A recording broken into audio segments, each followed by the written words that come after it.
All right. Welcome back again to H&D Abroad. I am Herman. It's good to have you here with us. It's a special day.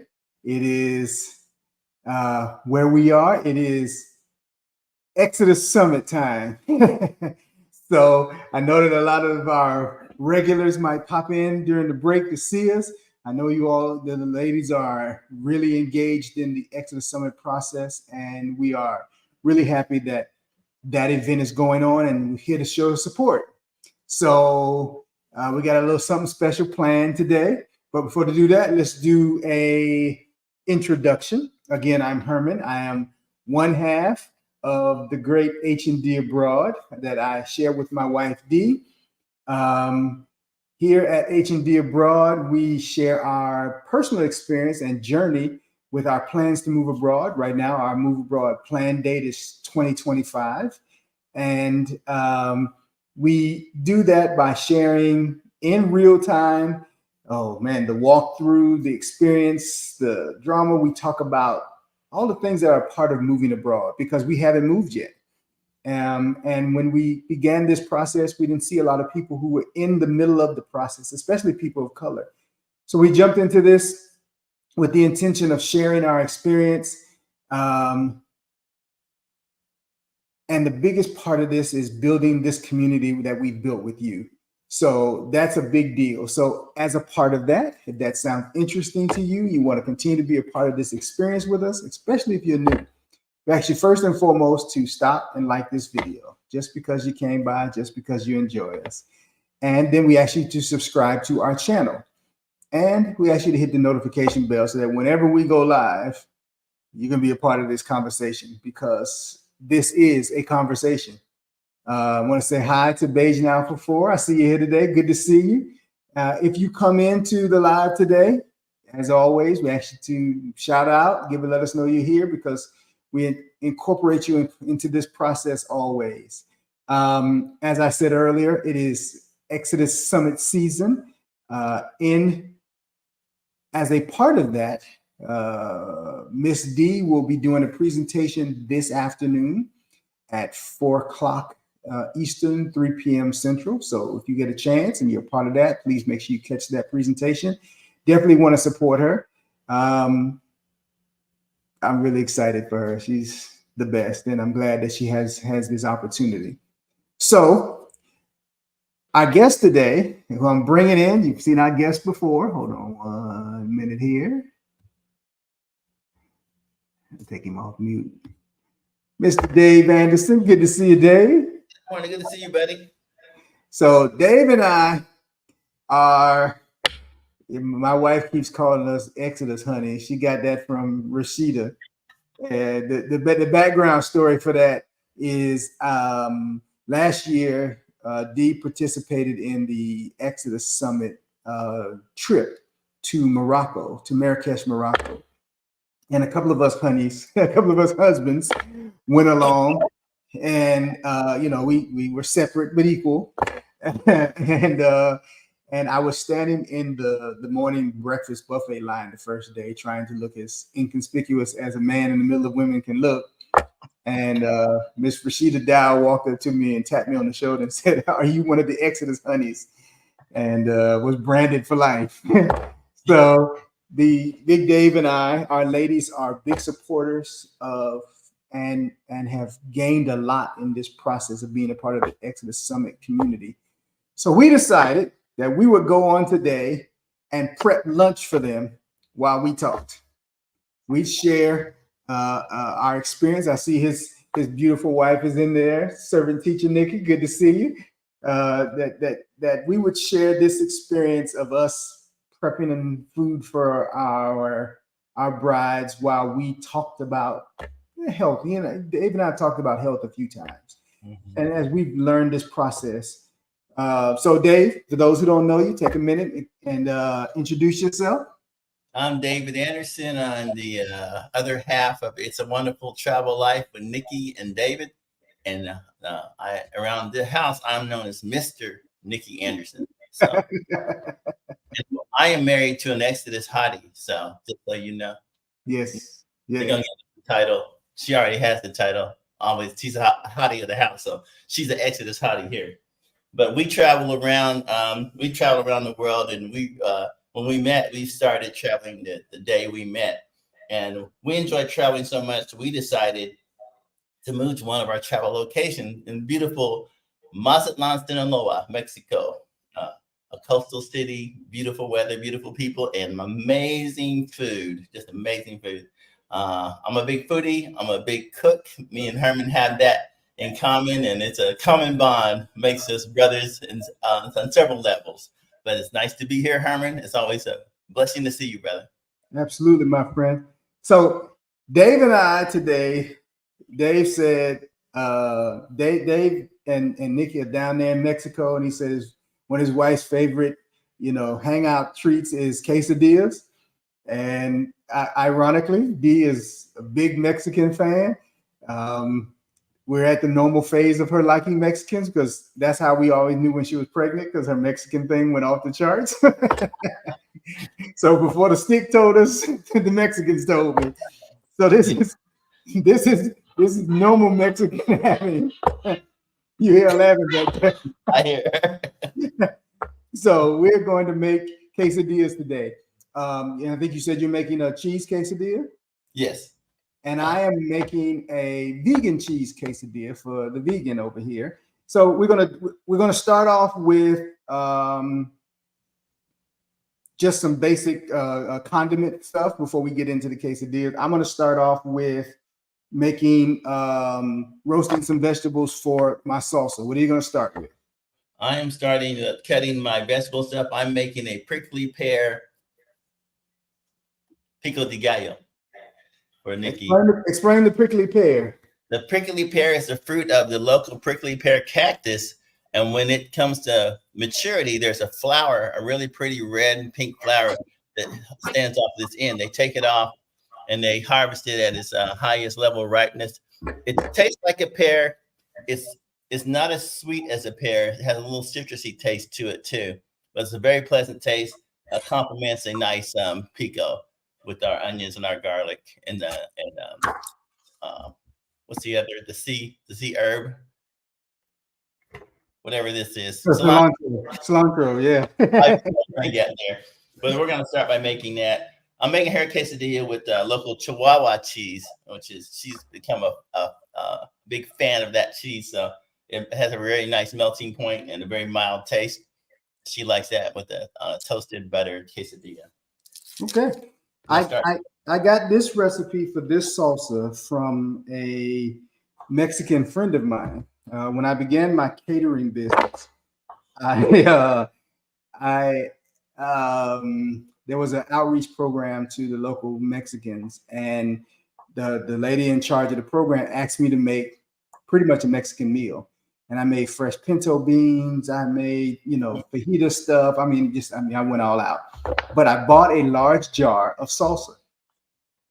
And to say the least, she clowned me. Bringing jarred salsa. All I could hear in my head was the commercial, New York City. Yeah. Oh, no. Yeah, she clowned me about bringing that jar salsa. So she gave me this recipe. Okay. And basically it's fresh jalapeno, piece of onion, tomato. I'm making a small batch today, so I'm not making a lot. And fresh garlic. Mm-hmm. So I'm going to use a couple pieces of garlic, and I'm going to do 2 tomatoes today. And basically all I do is just add a touch of oil, and I'm just put it under the broiler till everything chars. Mm-hmm. All right. So while we're working through that, last time we talked, Dave, we talked about your health. We talked about the changes and the challenges of health and moving abroad. How has your health been recently? Oh, so much better. We started eating a lot. I started eating healthier. Nikki always has. Excuse me, Dave. So I started eating healthier, eating less sugar. I check my blood sugar twice a day, just to keep myself on track. Eating a lot more vegetables and exercising every day in some way, some kind of exercise. I'm incorporating that. So feeling much better. Blood pressure is under control. Cut out a lot of salt. That's the beautiful thing about the eating food in Mexico. Because of the intensity of the flavor, you don't need a whole lot of salt. Okay. And I think that's something that a lot of people miss when they move abroad is, you know, they say, you hear people say all the time, oh, there's no flavor. They don't use salt. And we don't realize we've gotten used to the taste of salt instead of the taste of the food. Yes, not a good thing. And it is mostly salt and not a whole lot of flavor. So when you get hit with flavor, it's a bit of a shock. But you really come to understand that the salt isn't necessary. You can use vegetables that have a more of a sodium flavor, a salty flavor without the sodium hit. So there's a whole lot of options and alternatives to just dumping salt in your food. And I watched the presentation once, and the gentleman visited a Rastafarian community down in Jamaica, and the guy made them a whole meal, and he never used salt at all in any of the meal. He didn't touch it. And the guy, the host of the show, who is probably one of the biggest foodies I know, he said it was one of the most flavorful meals he had ever had, and it was just stuff from the garden. The guy was literally like walking up to the tree and pulling out this, and walking up to the branch and pulling out that, and at no point did he use salt. And the guy was like, this meal was amazing. You couldn't have convinced me if I wasn't watching it that he didn't put salt in this food. Mm-hmm. And I think that we've lost some of the art of learning of how fruits and herbs and things collaborate together to make good meals without drowning it in salt, essentially. Right. Because of the techniques to increase the shelf life of our available food sources in the grocery store, we become accustomed to really a lack of flavor, but the overwhelming presence of salt. It was necessary to make food last on the shelves, but that's profit driven. That's not for your health, right? Or neither for your enjoyment of food. But once you find out that people will just consume salty snacks, well, you just keep providing them to where that ends up being the baseline for flavor, which it never is. And I have to admit myself, there are some dishes that I did not like when I first tried them here because of the lack of salt. But once I discovered it was I'm a salt junkie, and I need to correct that. That's what I did. And there's so many substitutes for salt. You don't need it. You can easily substitute that salt with something. Right. I totally agree with that.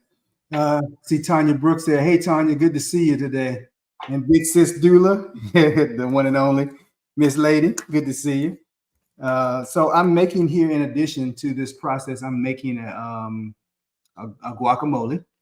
I got some ripe avocados here, and just kind of breaking them down a little bit. I don't like mine to be fully smooth because I think it loses some of its body and texture when it's fully smooth. A little salt.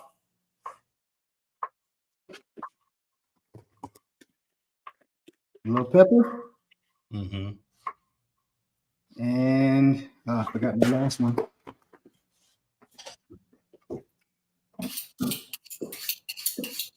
And cumin.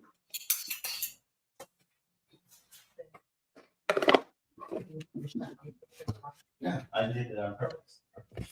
And I'm going to add a little red onion to that. I'll check my roasting vegetables.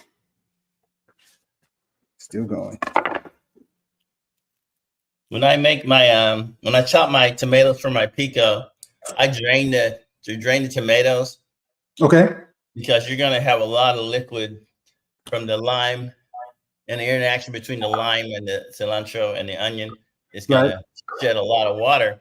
So you don't want a watery pico. You want it to be on the chip and not make it too soggy. So I have a habit of doing that now, and it helps with the pico lasting longer, and you not coming to the refrigerator the next day and having, tomato swimming pool in your pico. And I agree with that. Because that tomato can make that go rancid faster.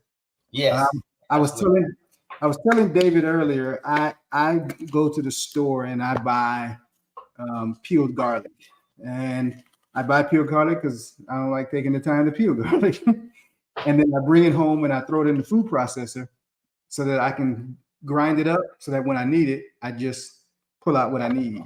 So in this guacamole is going to be a little bit of red onion, some fresh crushed garlic. I like garlic, so more than a little. And by grinding it like this and then covering it with wrap so that it doesn't get into the seal of my top, I can keep this for months. Where if I leave it whole, like in the bag like this, it'll go bad within a week or so. So I also like to add a little bit of tomato to mine.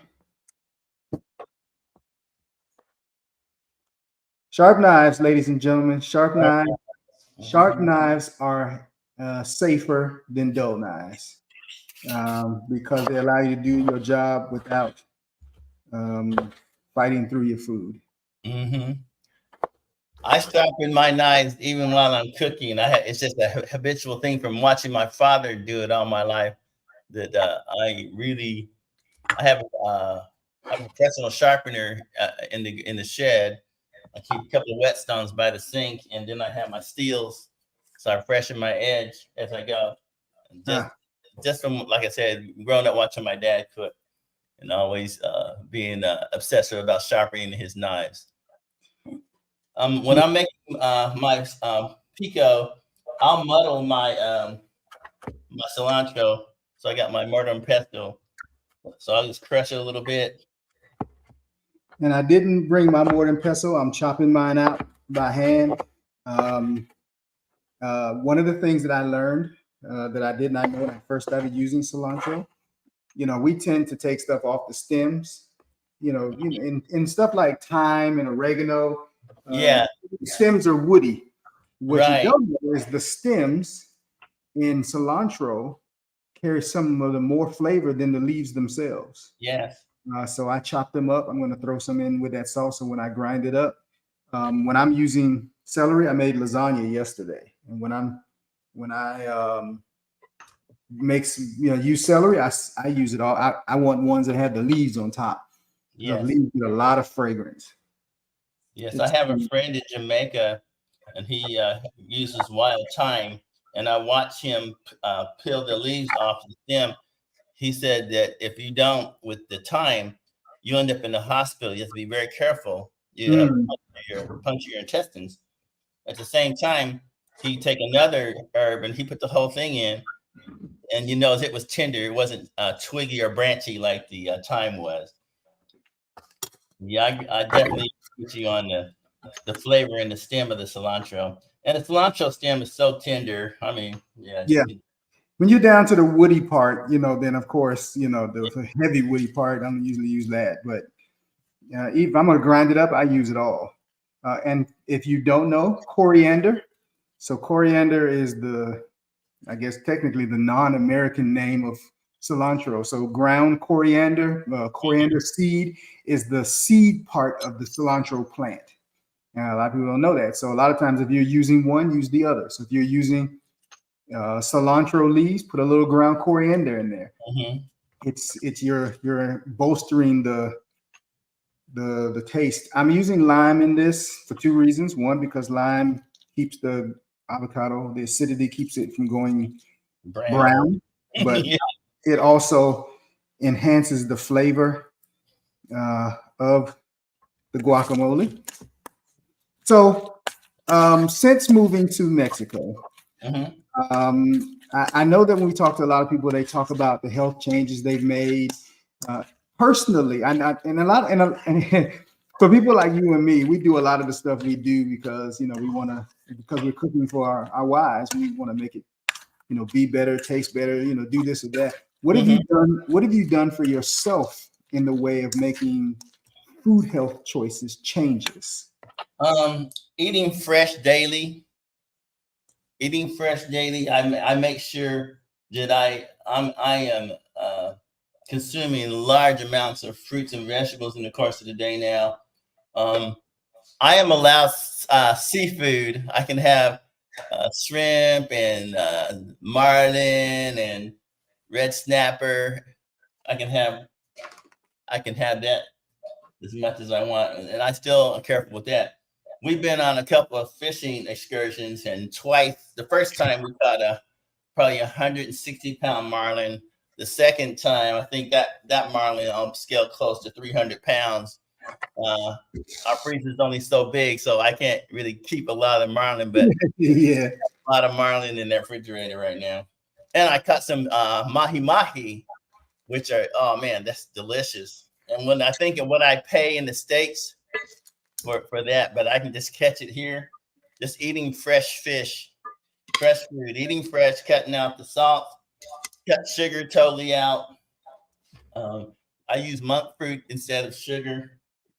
Got in the bandwagon with my wife on that.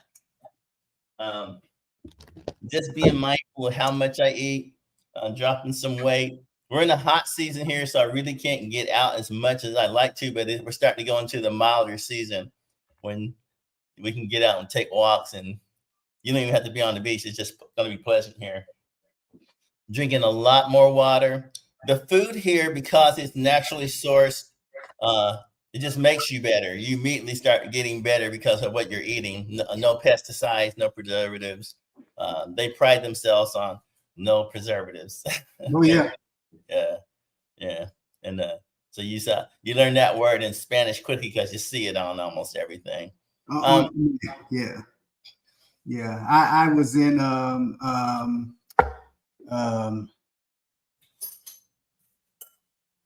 we were down there in Mexico, and we were in the store, and to see the eggs piled up on the stockroom floor instead of in the refrigerator, Yeah. to go to the refrigerator section and look at a whole chicken in there, and that chicken literally, it might have been about as big as this container. Yeah. It was the whole bird may not even been this big, and to realize that when you don't pump that bird up, that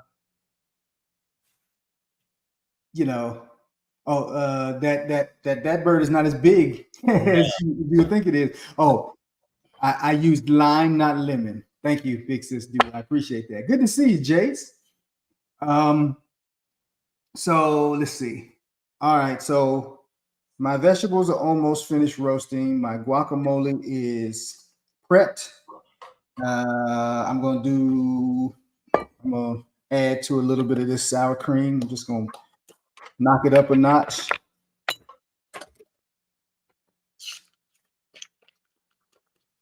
So I forgot to pick up a chipotle and adobo, which I like to add to this, but we're gonna feed halfway around. I think I got some chipotle here if you need it. Oh, wait a minute.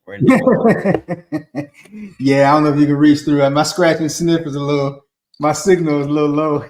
Our technology is a little lacking. So here's the inside of the prickly pear fruit. Oh, that's lovely. And that side just peels. It peels right out. And you said it tastes like what? It tastes like a pear. It really does taste like a pear. Except a little, just very slightly citrus.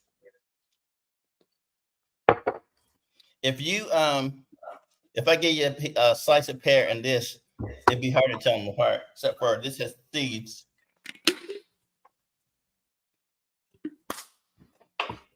So this is just sour cream, some Cholula hot sauce, a little salt and pepper, and a little smoked paprika. And add a little bit of ground chipotle. Want it to be smoky-ish. Mm-hmm. And then again, some more lime.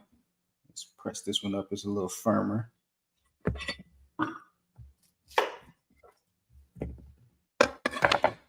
Not too much because I don't want the sour cream to be runny. Good sour cream is important. I'll save that piece of lime for later. When I saw speaking of eggs, you mentioned when I saw the eggs sitting out on the store, just on the pallet, that was a culture shock, man. That was a shock to the system. Yeah, and we're not talking about like one or two. We're talking about like as tall as I am and a whole wall of eggs. I'm just like, who left the eggs? Right. Someone made a mistake. They lost all their eggs. No, they're not ruins. They never have been refrigerated. Another thing too about those eggs, they just taste different. They taste better. They taste different. Absolutely. They're orange. A lot of times they're orange inside. Yeah. So the color palette of that is completely different. It takes me back to as a child getting the eggs out of the hen house from my grandmother. Exactly. And for her making eggs for breakfast for me, how those eggs used to taste. It took me back to that. And it's funny, I have forgotten what eggs really taste like. Well, this is what they taste like here. They taste, yeah. I would buy brown eggs in the States, and this is better than that, but that's as close as you can get. That's as close as I can say anything tastes to these eggs as the brown eggs I buy from the farmers in the States. Yeah, all the eggs taste like that here. Minty gets eggs every morning. Minty, the furry half of our family. The furry half. Yeah, the furry half of our family. She gets eggs every morning. She gets fresh fish for dinner. Oh, chicken is so cheap here. I can buy chicken and just make her a pot of chicken and just steam it and chop it up and break it up and put it with her kibble. So she has the opportunity to eat a nice source of protein every day, very inexpensively. Yeah. So you can see those broiled vegetables. Ooh, stay still. Those are my broiled vegetables. Looking good. Looking really good. Decent. And I'm just going to take the stem off of this jalapeno. What do you call that pan you're using? Is that new non-stick? That space age? This is a classic cast iron, baby. Really? Hey. What you say? This set of cast iron skillets. Yes. Dee came to college. When we came to college, she brought this set of cast iron skillets with her that she bought. That tell you how special she was. And this set of cast iron skillets is almost 32 years old. I don't know how old it was before then. I was going to ask you before you said that. Are you emotionally connected to that cookware? Oh man, we are one. I told her it used to be hers. Yeah, it used to be hers. This food processor right here is a Ninja, and it has the blender attachment, and that's what she had been using. And she was away on a house sit, and I saw the food processor. You know, I have the 4-cup version, and I was just trying to make a little something.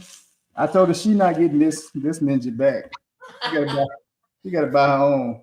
It's yours now. It's mine now. I like that. So throwing all the vegetables into the food processor. Hot. Peeling off the black skin off that tomato. Oh, it smells so good. I bet. Sorry for licking my fingers, folks. It's my house. It's allowed. Chef privileges. Hey. And then in there, I'm going to add, again, the basics. A little salt. Come on, get in there. See if I can tip it so y'all can see that in there. Steaming out of there. So, a little salt.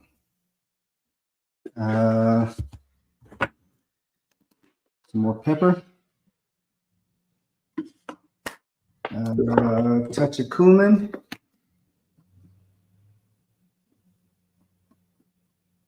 I was telling you earlier last night, we were talking about how cooking is part of our love language. Yeah.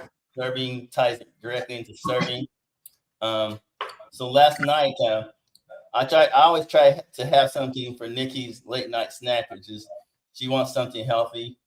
And she might splurge a little on the weekends, but most of the time, when mangoes are in season, it's always mango. Mangoes just recently went out of season, so you can't really find any decent mangoes. So I went to the fruiteria, which is basically the produce market here. Okay. And they had mangoes that you would use to make margaritas and bake with them. They're not suitable for eating. They're too far gone. They're too soft. They're still good. They're just not good for eating. So I had to think of something else for her last night. So I found some fresh strawberries, and I made her a strawberry trifle, which is a layer of butter cookies, a layer of strawberry, a layer of whipped cream, a layer of strawberries. Just alternate till you get to the top of the parfait glass. And I presented that to her, and she awarded me the Nobel Peace Prize for desserts. Don't tell it all, man. Don't tell it all. Possessor of the honorary golden spatula for SpongeBob. Yes, sir. My kids awarded me this back in 2023, I believe. Christmas of 2023. They awarded me the golden spatula because they said I was such a good cook. Hey, that's high praise, my man. Honor, yes. That's high praise. I'm running in the company of SpongeBob, so yeah. I added cilantro and lime juice into here, and I'm just going to blend it up so a little noise. Okay.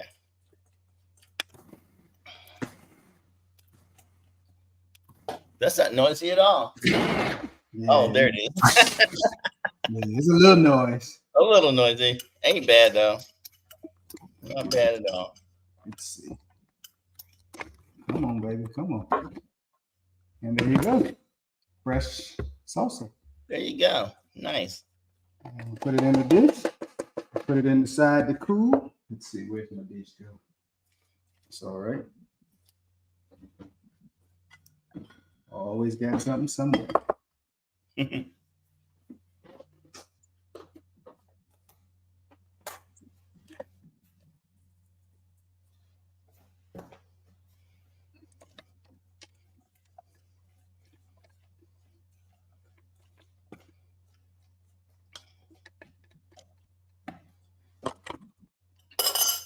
Let's see.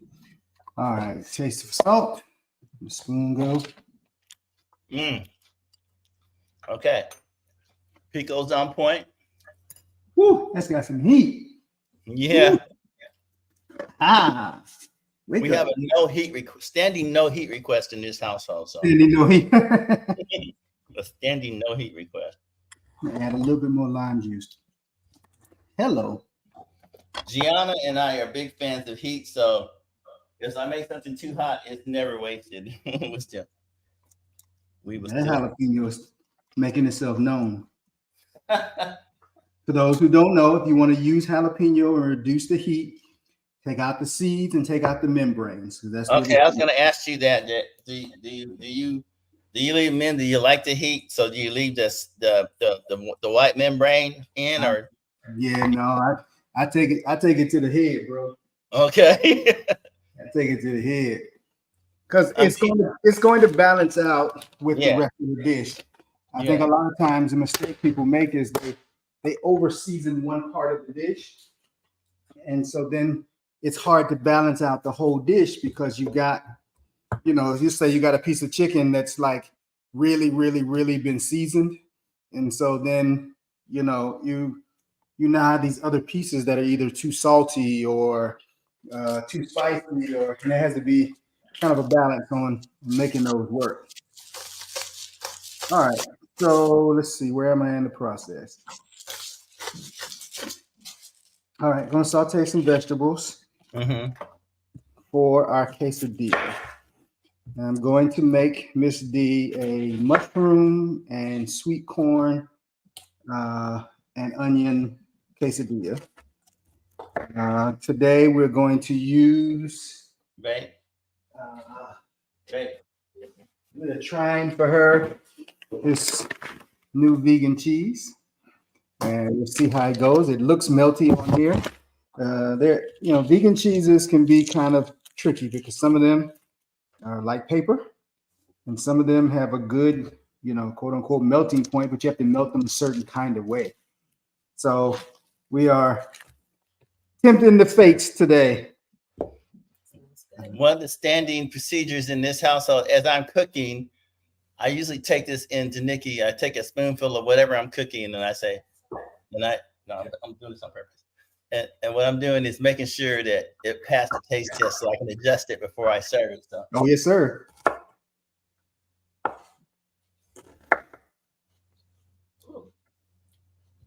Okay. I think she's about to tell you it's not spicy enough. She wants more lime. Yeah, she wants more lime. Well, usually she'll say, I don't like that at all. Make more. Yeah, right. No, really good. I would like more. I can do more lime. Perfect. Plenty of limes. All right. Okay. So that means the pico is done. And I can start prepping for my quesadillas. Absolutely. I'm really impressed with the prickly pear fruit. It's really nice. I've had it before. It comes in this pale color or red. They taste the same. To me, I don't see a taste difference. Some people say that the red are sweeter. Yeah. Of the red of what? I'm sorry, I lost it. The red of the prickly pear fruit. Oh, yes. You did say that earlier. I find reds like this red bell pepper I'm cutting. Yeah. And red onions, I find them to be sweeter. Maybe it's my imagination. These spots on the prickly pear skin are where the spines were. So they removed the spines. They're a lot tougher than you would think they are. Yeah, the red bell peppers here are just uber sweet, nicely sweet. I like them. All the flavors are pronounced in the produce here. All right, so I am using. Let's see if we can clean up and make a space. Trying to close in on myself here. I see Professor LCH in the room. Good to see you, Professor LCH. Thanks for running over from visiting us over from the ExodUS Summit. Let's see. You're getting shout outs over here, man. Some lady is shouting you out. Better watch out. It's probably that Nikki girl. She texts me a lot on weekends too. So, I tell her I'm already spoken for her, but that doesn't seem to be her at all. She won't back off, man. She's not gonna back off. Well, to see all this good cooking going on, that even makes it worse.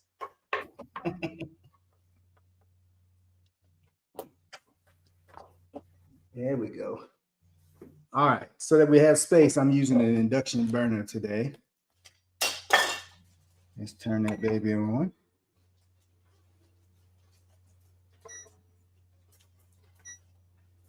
See if we can get us a little saute in. So I'm going to saute these onions and peppers, and then I'm going to add in sliced mushrooms.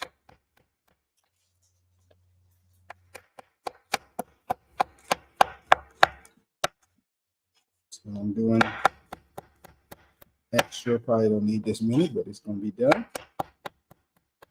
And then I'm going to throw in a little bit of corn that I prepped here. Where's that camera at? Yeah. There it is. We're getting there. There it is, corn. So we're going to throw some of that corn in there. And that's going to give it a little sweet bite with the meatiness of the mushroom. These are baby bellas. And sauteed onions and peppers just for texture.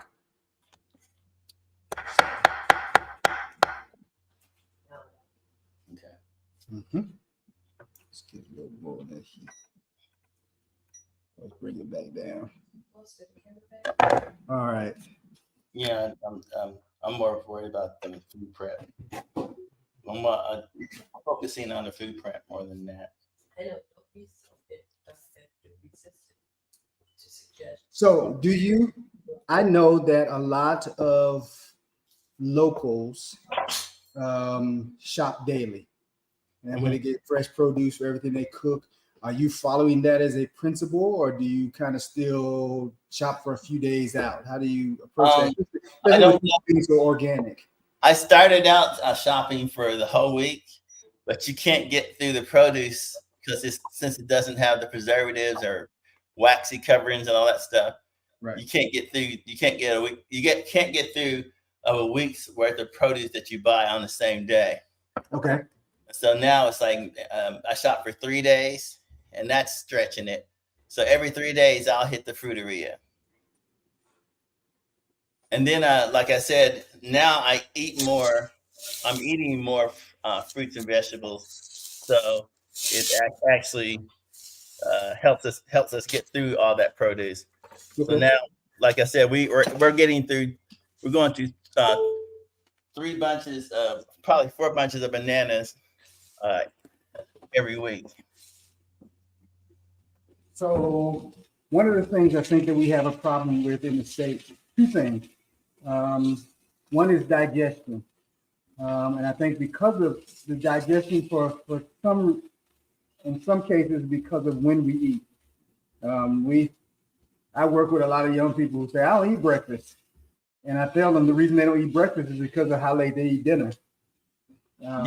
Yes. Your body is still trying to process food when you sleep. How have you been able to regulate your things like digestion, and how is that helping with resting and your just general life engagement in general? You're being sitting down to eat, having family time, eating at the same time. That's something I grew up with, and I kind of miss it. Okay. But eating at a decent time, eating lighter, the later the day gets. Also knowing that you're going to have a nice healthy snack before the day closes at the later hours, that you don't really have to fill up so much on dinner. Here, the lunch is heavy and dinner is light. Okay. Yeah, which is culturally different, but that's what they do here, and it actually does work better because you're not going to sleep telling your stomach to digest all this heavy work, to do all this heavy work while you're asleep. Right. Yeah, that's one of the things I've been trying to work on for us, even before we leave, is getting our meals in a little sooner. Mm-hmm. A lot of times, we're working later than we expected, and that working later means then that our meals are 7, 8, 9 o'clock, which is really late for us.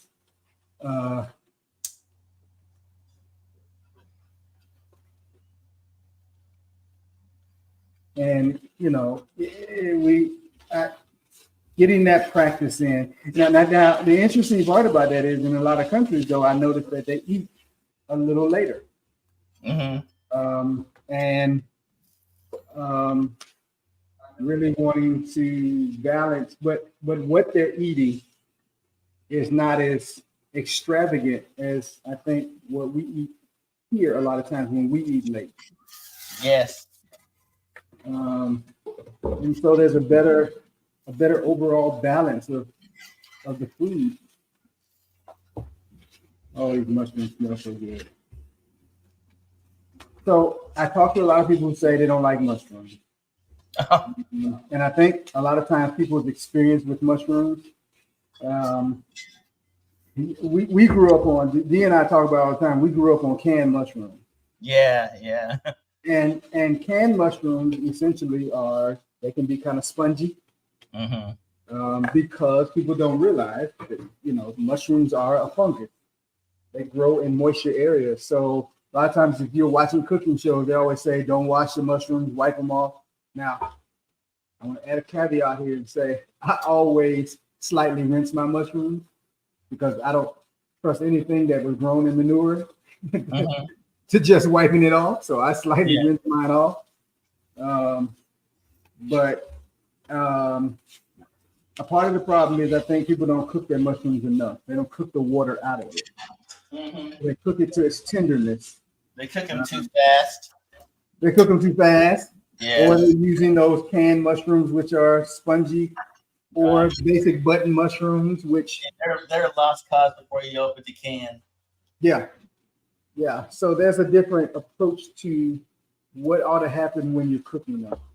So what I've done here is I just slightly rinse them off and then let them dry back out. And I'm sweating them here with the onions and peppers. Probably gonna add a touch of garlic to this. I've added a little bit of salt. I'm going to add some smoked paprika. I'm going to add a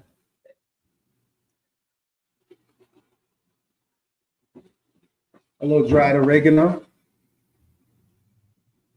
Oh yeah. And a little chipotle, ground chipotle. I just want to start to sweat that because I'm now going to add my corn, and my corn is going to add moisture back to this again.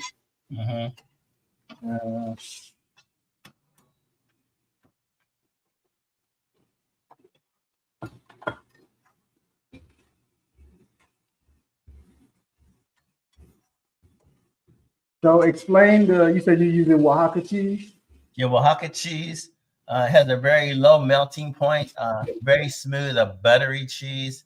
I'm using my flat cast iron griddle, which I'm a big fan of cast iron too. And I got emotional about the prospect of leaving my cast iron in the US. I bought every piece. Oh, yes, sir. Yeah, she keeps asking me which ones I'm leaving, and I was like, which one of the kids? Right. Yes. Yeah. And it's such a comfort to come into this kitchen and cook on my cast iron. It really is. I'm so glad I decided to go ahead and just bring it because a lot of happy meals connected to this cookware. A lot of things I learned how to cook on cast iron. So my childhood is connected to cast iron. Yes, sir. Yes, sir. It changes the whole dynamic. Yeah, it really does. How you cook. Excuse me. Heat down. This is just about ready. I still wanted to have a little pop when I added it to the quesadilla. Yeah.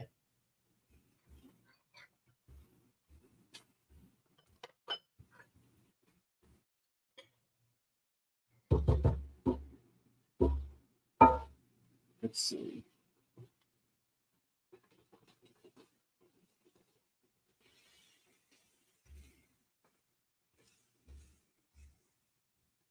All right. There's our corn mixture for our quesadilla. Mushrooms, onions, peppers, garlic. All right, moving that over here.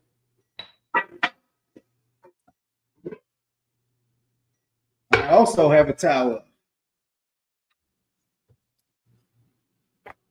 All right. I am going to just very lightly.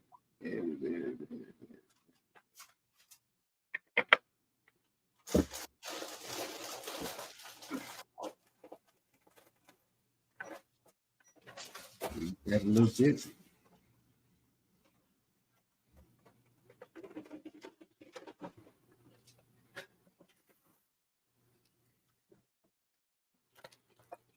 So what would you tell to your 25-year-old self if you were standing in front of him, talking to him about his health? I would tell him to pay attention to the cooking more. It's going to make a difference in your life and what you eat. Mm-hmm. Eat more from your own hand than what's handed to you.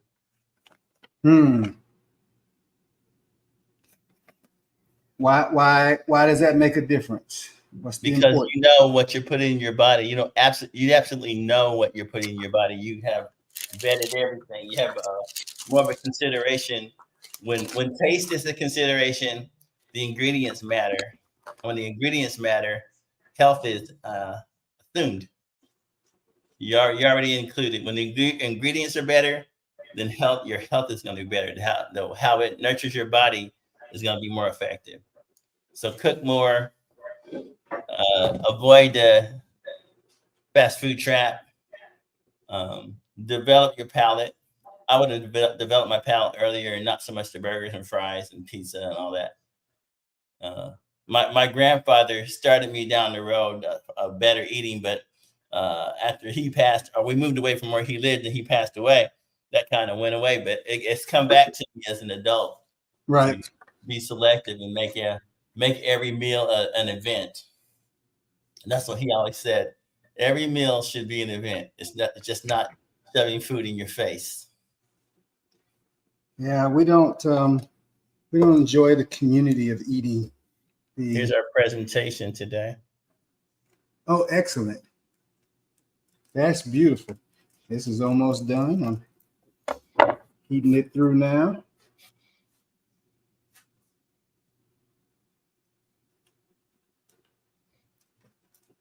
I threw an audible in and added a little spinach to it. Nice. I guess that looks good. That really does look good. Trying to keep from burning it. I think I need a larger spatula. Let's turn it down a little bit. Big spatula. We have super spatula. We have super spatula here. I had one and it went the way of the ghost. So our standard spatula and then super spatula, which saves my life because I'm horrible at flipping pancakes. I actually got pancakes down to a science. It's this long tortilla that's fighting with me right now. Come on, baby, brown all the way over. I'm trying to see what this cheese looks like. Oh, it's melting pretty good. Good. All right, while that toast on that side, I'm gonna get my plate.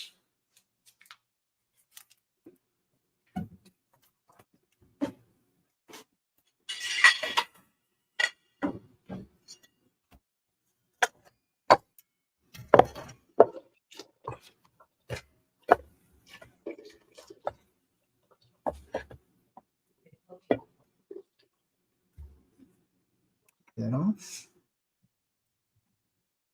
Where are we on time? All right. So that brown, nice and brown. Yeah, that's looking good. I'll tell you what, I'm gonna come over and eat part of that. You can give half of it to Nikki. Yeah, come on. Drop in. That looks good. Let's see. Get that baby off of there. There's a little bit of that corn behind, but that's all right. Waste not, want not. That's right.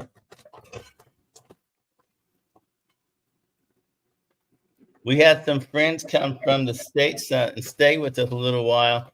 And they bought me a ton of seasonings, and they bought me several boxes. I have probably 600, 700 Louisiana family-size tea bags now, because I really missed it, the Louisiana tea.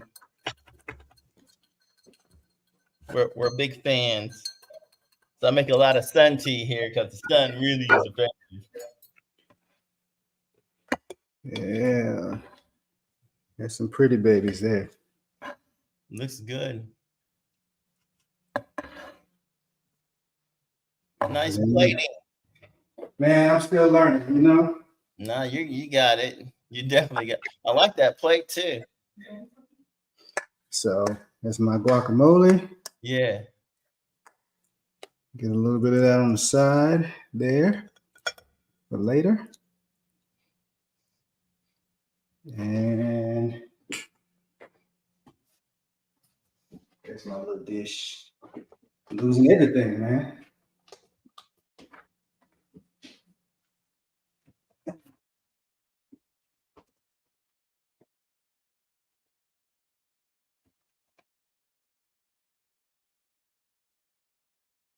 Just a little bit of that fresh salsa.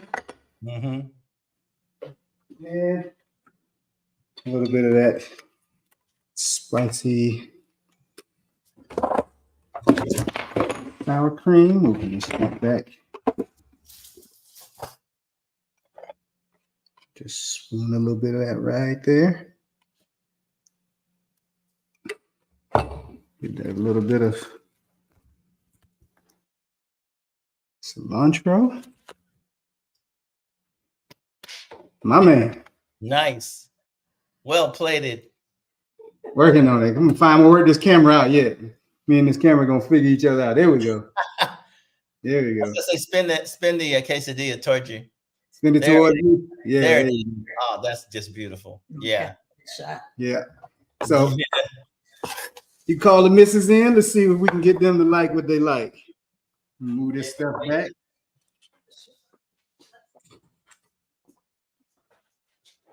Pull this out the way. Y'all pulling us away from Adelia. Now we didn't keep you long. Is it time to eat yet? Yes. Come on in here. I'm gonna turn that camera on. I can. Let's see.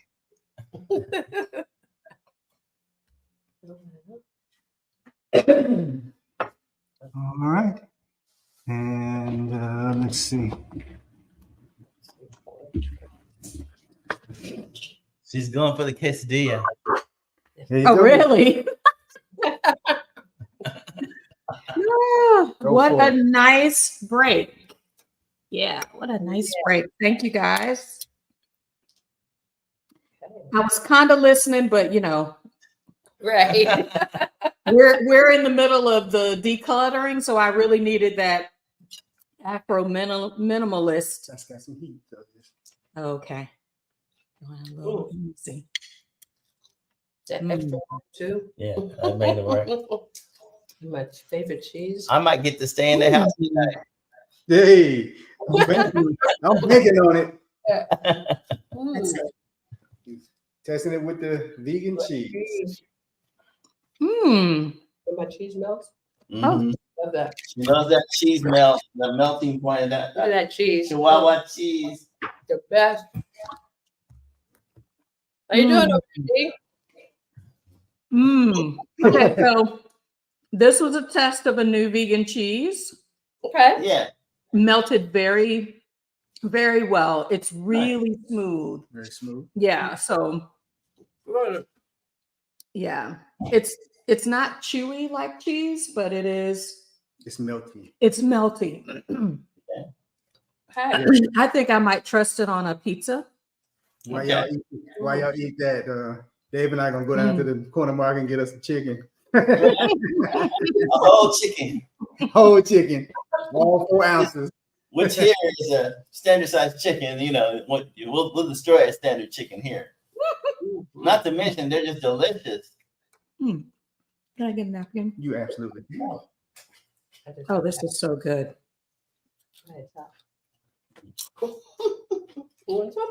For Dave and I, food is a part of our love language. It's how we express to our loved ones. It's how we pour a bit of ourselves out onto a plate. And when I called and asked if he would do this with me today, he jumped at a chance. And I appreciate it, big brother, because it's always good to spend time with you. We've been talking about doing little projects for a while, and this gave us a chance to do that. There's nothing like watching these ladies smile. Again, I'm in about an hour. This pretty lady with the pretty purple lips is going to be telling her truth. And so I'm asking you all to participate in the viewing if you have the opportunity. Of course, you can always catch some of that content here on our page. Please do. As well as make sure, if you haven't already, that you go on to David and Nikki's page of It's a Wonderful Travel Life, both on YouTube and Instagram, and subscribe to them, because these are some good folk. We love you guys. And, Love you guys too. they down there in Mazatlan doing that damn thing. We're proud of you guys. This is. Thank you. I don't want to just say it's good. I'm gonna tell you why. Oh, okay. I praise. Go into the detail. I praise. I mean, the corn The corn. So did it do gives what us some chew. It should give you a little sweetness.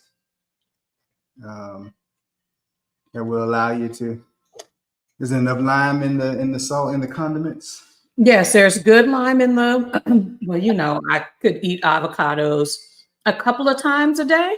Now, Nikki don't like guacamole. She was turning her nose up when I was talking about Oh no, sister!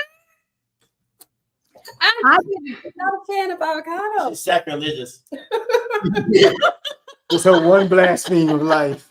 The only time that I will eat it though is when he makes it for me. The guacamole. Mm-hmm. The only time I've ever really ate it and liked it. Yeah. Left for me. I mean, it's so good and it's so good for you. I had to kind of get used to the buttery.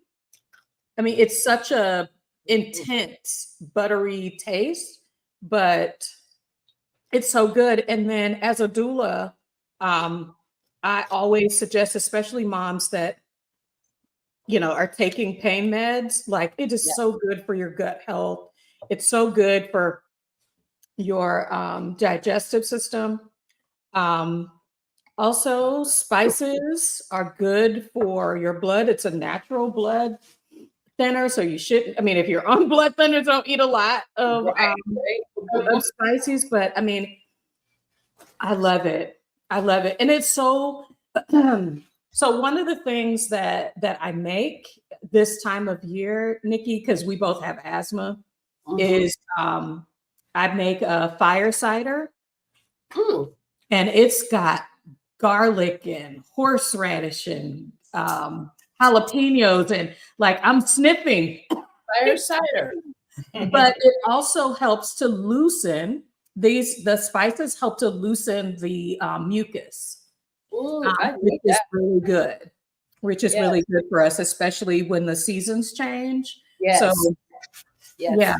I love this sauce has got some good heat. Yeah, I gave you the whole jalapeno seeds, brains. I was about to say seeds and all. Okay. Yeah.